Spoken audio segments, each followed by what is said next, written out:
Viimane mäng 15. mängude voorust, kokku meil 18 vooru. Siis selgub võitja ja kindlasti otse kompanii on üks neist, kes tahab seda.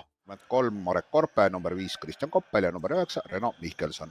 Võistkonna esindaja Keiro Nurme ja otse kompanii löögi ja maladjets Andrei Tšubik.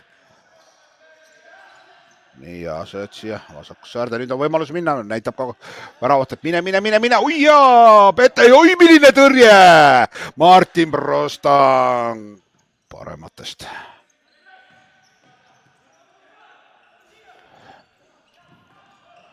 Nii ja nüüd olemas 1-0 ja läheb Palivere seda.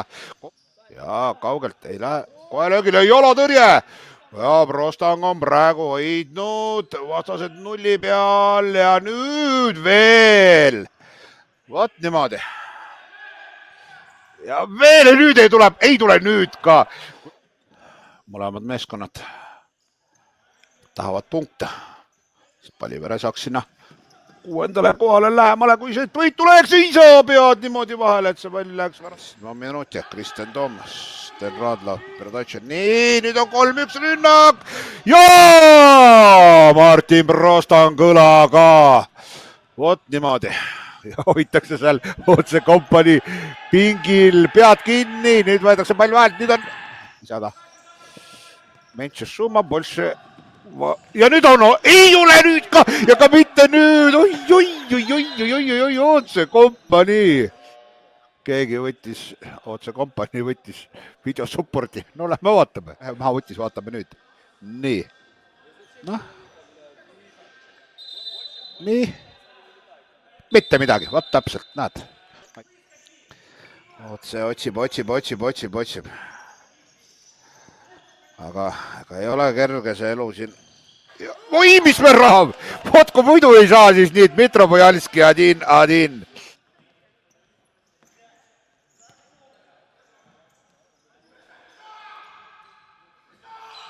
Jaa, värava joonelt. Klaaritakse see pall ära ja ei tule teist praegu. Strahnovad näid. No ta. Sapernike Tožavnitš ja nüüd, kas tuleb. Saavad 2-1 ikkagi ja otse nüüd ka juhtima esimest korda. Kapten ongi, et pall ei läheks temast ohtlikusse kohta. Nii, nüüd mängivad lühidalt lahti. Oi, kui hea sööt! Ja Tšubik, maladjets! 6,5 minutit selle kohtumise lõpuni ja seis on 2-1. Hea sööt ja pall on väravas! Lööb Maksim Popov, on olnud ta täna aktiivne ja lööb nüüd 3-1 otse kompanii juhtima. 3:45. Trissorak, Pätne, uusad Trissorak. Ja lööki ja ei, vahepeal isegi Žuskan mõtles. Andrei on siis Todorovitš. Oi, nüüd läks kevasti, nüüd on võimalus tõusta ja nüüd on võimalus mäng ära otsustada. Ja ei, Prostang. Jah, just, palli kaotus ja nüüd on viimane minut on alanud ja tuleb Palivere, kes on 2 väravaga kaotusseisus ja kas saavad ära? Ei, see läks peaga vastu väravat, ei, vastu posti, nii. Dmitri Bojalski mööda postist läbi. Nii et 1-1 ja mängu võitis tulemusega 3-1 otse kompanii, sai 31. punkti tabelisse ka 29., 30. ja 31. ja tõusis jagama 2. kuni 4. kohta. 2 punkti kaugusel on liidermeeskond.